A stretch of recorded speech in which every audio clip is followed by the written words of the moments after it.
Take a look at line 4, Rachel, because that's the official property transfer with my name on it.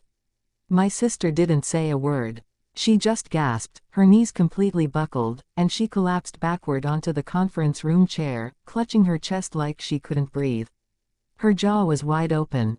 Her hands were trembling. And that was the exact second she realized her entire plan to steal our late grandmother's house had completely crumbled.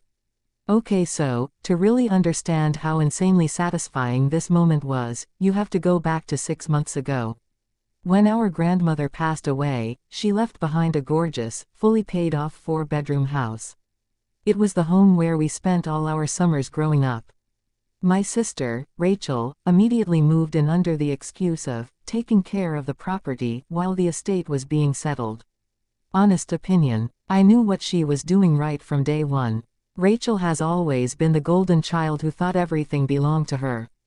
Within 2 weeks, she changed the security locks, sold off our grandmother's antique furniture without telling anyone, and started remodeling the master bedroom.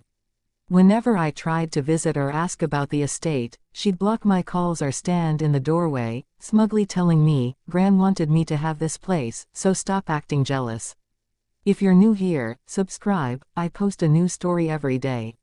She literally convinced our entire family that our grandmother made a secret deathbed promise to give her the house. My parents completely swallowed her story. They told me to stop causing drama and just let Rachel have her dream home. I mean, are you kidding me? What they didn't know was that 3 years before Gran passed, she called me into her office with her longtime estate lawyer. Gran was terrified that Rachel or my parents would take advantage of her as she got older. So, she officially transferred the title of the house directly to me. It was placed in a legal trust that became fully effective the moment she passed away. Gran explicitly made me sign a non-disclosure agreement so I couldn't tell a single soul until the official probate meeting. I'll be honest, I didn't expect what came next. For 6 straight months, I played completely dumb.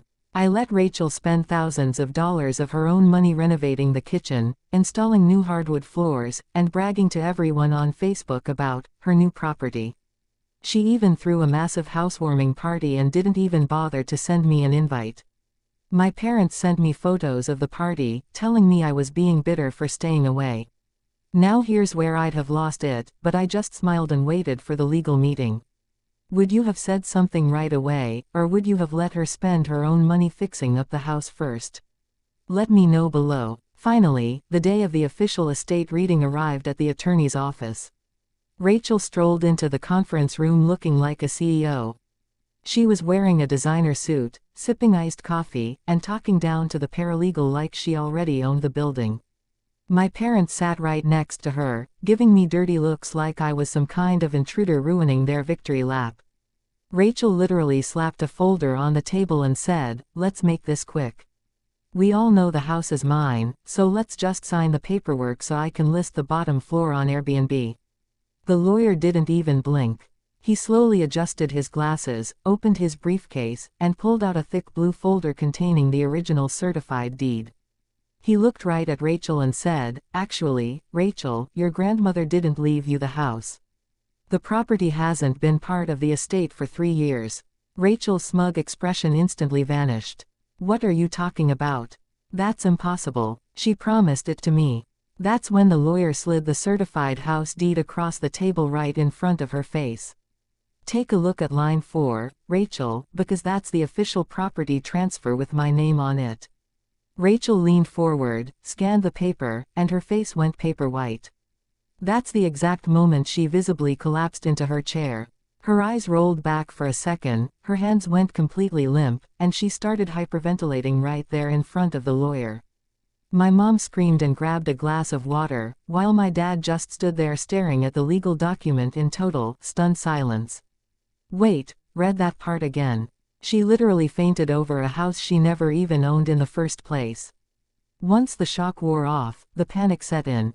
Rachel started hysterical crying, screaming that I trapped her and that I owed her reimbursement for the $30,000 she spent on renovations. I looked her dead in the eye and reminded her that nobody asked her to alter a property she didn't own.